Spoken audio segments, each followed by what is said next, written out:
Bien sûr, nous sommes familiers du spectacle des supermarchés géants, de leurs allées infinies, bourrées de marchandises. Mais le choc est ravivé par le sentiment de l'origine, la montée à la source et la promesse d'une offre littéralement exotique.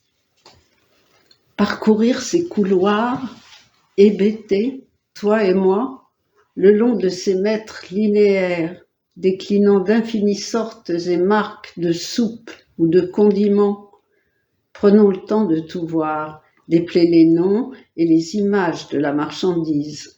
Examen passionnant, on pourrait passer la journée à déchiffrer ce bréviaire de la surabondance. Extase, fascination.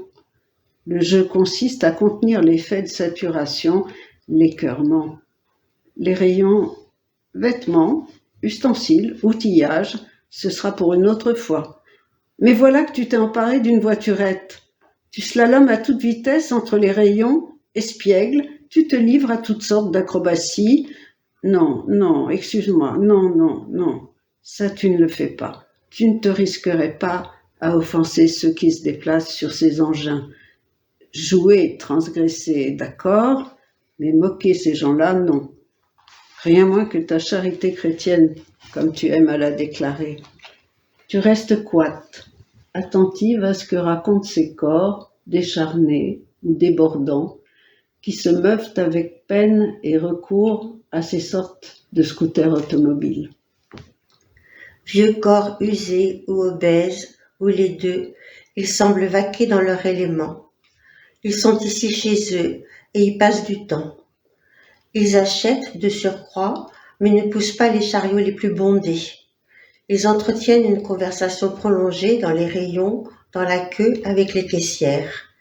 Ils sont pâles, ce sont eux les visages pâles, à l'unisson de ces femmes âgées qui tiennent les caisses. Plus jeunes, les manutentionnaires qui œuvrent dans les rayons, au renseignement et au chargement, sont plutôt d'origine hispanique.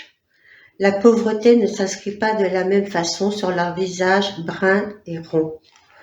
Les uns ou les autres, si une quelconque aigreur de conditions les agitait, elles ne s'exerceraient pas contre des clients. Tous les employés feutrent l'atmosphère de leur disponibilité, de leur attention. Et cette caissière, au visage fané, cheveux gris en baguette de tambour, qui se réjouit de croiser la Frenchie. Pensez, son fils a travaillé en France, alors elle connaît bien. Cadeau de la journée, pour elle ou pour moi, je ne sais. La banalité du moment a fondu sous le coup d'un trait de reconnaissance.